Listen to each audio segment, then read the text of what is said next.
Joining me now, Utah Senator Mike Lee, who sits on that Senate Judiciary Committee, and he joins us live. Senator, good morning. It's good to have you with us today to talk about this really important topic. So the president has laid out, I think, what anyone would say is a very fair set of circumstances for nominating someone. So why not give this person a hearing?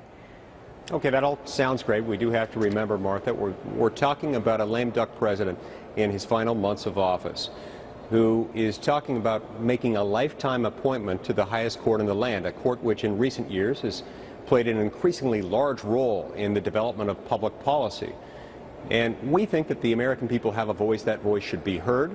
And the American people ought to be able to choose their next president and have the next president, whether that's a Republican or a Democrat. Senator, with all due respect, wouldn't the American people say, we elected President Obama, we also elected the senators who are currently in office, and we expect them both, on both sides, to do their job. The president's job is to name a nominee. Your job is to give that person a hearing and either appoint or not, either give his consent or not. So why not go through the process? Why do you get to decide that? You're absolutely right that elections have consequences. President Obama was elected again as president in 2012. Senate elections also have consequences, and when Republicans were elected to the majority in the Senate after the 2014 elections, we had an increasingly large role to play in the system. Now, you're also absolutely right. The president has the right to nominate. That is his prerogative. It's also the Senate's right to decide when, whether, how, to what extent to confirm someone. And here what we're saying is we think that it's very important to maintain a tradition that goes all the way back to 1888, by the way. 1888 was the last time you had a Supreme Court vacancy arise during a presidential election year, and the last time that vacancy arising during the presidential election year was filled during the same year and confirmed by a Senate that was run by a party opposite the president's party. All right. I think, everybody listens to that and understands what you're saying, and that there's, but I don't think that gets around the basic requirement to do the job, to go through the process. And if you all decide that you don't want to give consent to that person, well, that's absolutely your right. And, just given your background and being such an adherent to the Constitution, it seems somewhat surprising, I think, to some people to take that attitude. And it also feeds in, perhaps, to the notion that people in your position don't want to, are blocking things from happening on Capitol Hill.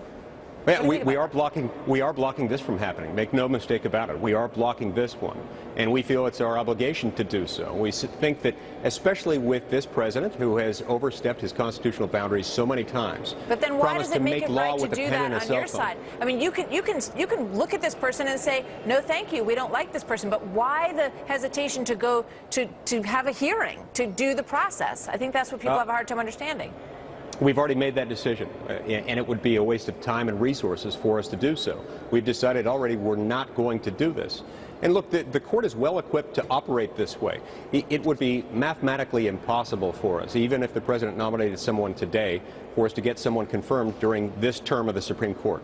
So the earliest someone confirmed this year could start would be this October, and even if we were to fill it then, we're still talking about 70 to 80 cases that will be decided in this next term. Right. Of those, there are only about 16 on average that are likely to be 5 to 4. Of those, on average, based on recent data, Justice Scalia would have been the 5th vote in only 5 or 6 of those. So we're talking about a very small number of cases in which this would actually even make any difference. The court is well equipped to operate with 8 members. We think the court ought to continue to operate with 8 members until the next election. I mean, it's just so interesting when you look at history, because sometimes, conservatives and liberals appoint people that they think are going to have their perspective, and then it turns out that they really don't.